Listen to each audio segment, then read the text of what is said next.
ไปเป็นการไล่เสียงของซอสามสายนะครับเอกเสียงซอนสายกลางเสียงเลสายทุ้มเสียงลานะครับเครื่องดนตรีประเภทซอไม่ว่าจะของไทยหรือของทั่วโลกถ้ามีลูกบิดอยู่ด้านบนอันนี้เรียกว่ารัดอกแล้วหย่องอยู่ด้านล่างเนี่ยการวางนิ้วยิ่งนิ้วลงมาใกล้หย่องมากเท่าไหร่เสียงยิ่งสูงขึ้นนะครับเช่นข้างบนเสียงซอนลงนิ้วลงมาลาทีโดเลถ้าสูงลงไปอีกเลมีฟาซอนลาทีโดเลสูงลงไปเรื่อยๆนะครับเป็นแบบนี้หมดเลยนะครับซอด้งซออู้ใช้หลักการแบบนี้เหมือนกันอันนี้เสียงซอนซอนลาทีโดเลสายในก็คือเล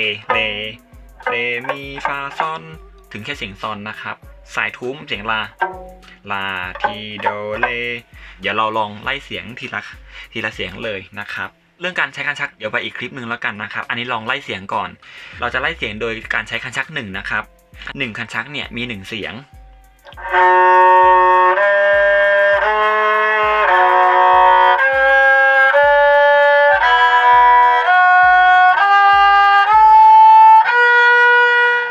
อันนี้คือไล่เสียงจากเสียงต่ำไปเสียงสูงก็คือเสียงลาทีโดเลมีฟาซอนลาทีโดเลจะเห็นว่าเมื่อกี้ที่มีการสีเสียงประสานก็คือเสียงเลกับเสียงซอนเนี่ยเสียงคู่ประสานเป็นเสียงเอกลักษณ์ของซอสามสายเลยซอด้วงกับซออู้จะไม่ทำแต่ซอสามสายเนี่ยเวลาที่เสียงเนี่ยตกที่เสียงเลก็คือเราจะสีเป็นคู่ล่างก็คือเลกับลาเป็นเอกลักษณ์ของซอเลยนะครับแล้วก็เสียงซอนก็เหมือนกัน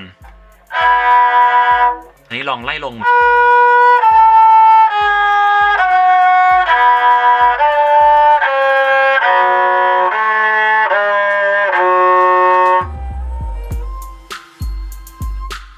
ซอสามสายเนี่ยมันจะมีเสียงที่พิเศษขึ้นนะครับก็คือเสียงนิ้วนางสำหรับสายเอกเนี่ยเราจะเล่นทั้งหมดชี้กลางนางก้อยก็คือเสียงซอนลาทีโดเลแต่ว่าสายกลางและสายทุ้มเราจะเล่นแค่3นิ้วก็คือชี้กลางนางซึ่งเลมันตรงกับเสียงสายเปล่าด้วยแล้วก็สายกลางนะครับ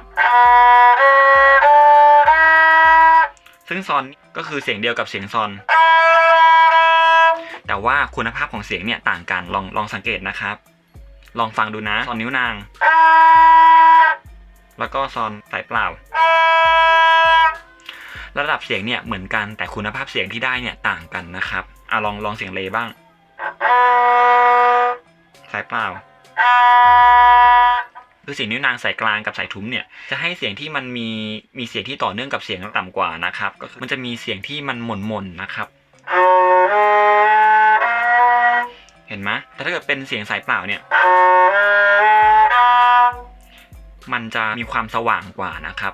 หรือเลมีฟาซอนก็เหมือนกันกับอันนี้มันจะให้อารมณ์ที่ต่างกันนะครับก็มันก็จะใช้ในลักษณะที่เป็นเสียงที่เราต้องการความต่อเนื่องของเสียงอย่างเช่นแบบนี้นะครับ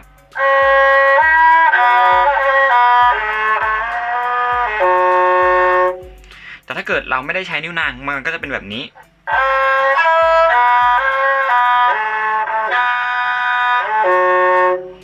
มันก็จะทำเทคนิคต่างๆไม่ค่อยได้นะครับเสียงมันก็จะไม่ลื่นไหลต่อเนื่องกันนะครับพอจะเห็นความแตกต่างนะครับ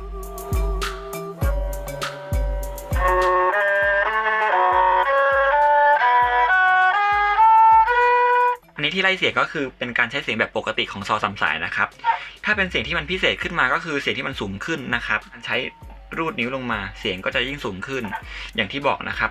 ยิ่งเข้าใกล้หย่องมากเท่าไหร่เนี่ยเสียงยิ่งสูงขึ้นอย่างเช่นอย่างนี้ดูนะ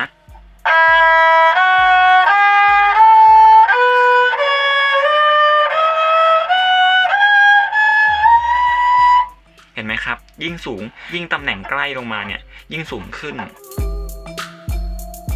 สำหรับเสียงของซอสามสายนะครับเราไม่ใช่กดลงไปชี้กลางนางแล้วมันจะเป็นเสียงเลยนะครับมันจะอยู่ที่ตำแหน่งไม่ได้อยู่ที่นิ้วนะซึ่งซอแต่ละคันเนี่ยมันมีตำแหน่งไม่เหมือนกันเราจะต้องฟังเสียงให้ออกด้วยว่าเสียงซอนลาทีโดเลเนี่ยมันอยู่ตรงไหนนะครับขั้นตอนนี้เราจะต้องมีคุณครูที่จะฝึกคอยฟังให้เรานะครับซึ่งตำแหน่งสามารถปรับเปลี่ยนได้ถ้าซอที่มีช่วงสั้นตำแหน่งเนี่ยช่วงนิ้วก็จะแคบ ถ้าช่วงซอที่มีช่วงยาวเนี่ยตำแหน่งก็จะกว้างนะครับซอที่มีช่วงยาวหมายถึงอะไรก็คือจากรัดอกจนถึงหย่องมีความกว้างที่มากตำแหน่งของเราเนี่ยจะกว้างขึ้นนะครับถ้าเกิดว่าเราเล่นซอคันนี้เรากดตำแหน่งนี้คือถูกต้องแต่พอไปเล่นซออีกคันนึงซึ่งตำแหน่งมันไม่เหมือนเดิมเนี่ยเราก็ต้องมีการปรับเสียงจูนหูกันนิดนึงนะครับก่อนที่จะเล่นนะครับอันนี้ก็เป็นเรื่องของเสียงของซอสามสายนะครับไล่เสียงประมาณนี้โอเคนะครับเดี๋ยวคราวหน้ามาดูวิธีการใช้คันชักของซอสามสายกันนะครับถึงเรื่องของการใช้คันชักของซอสามสายนะครับ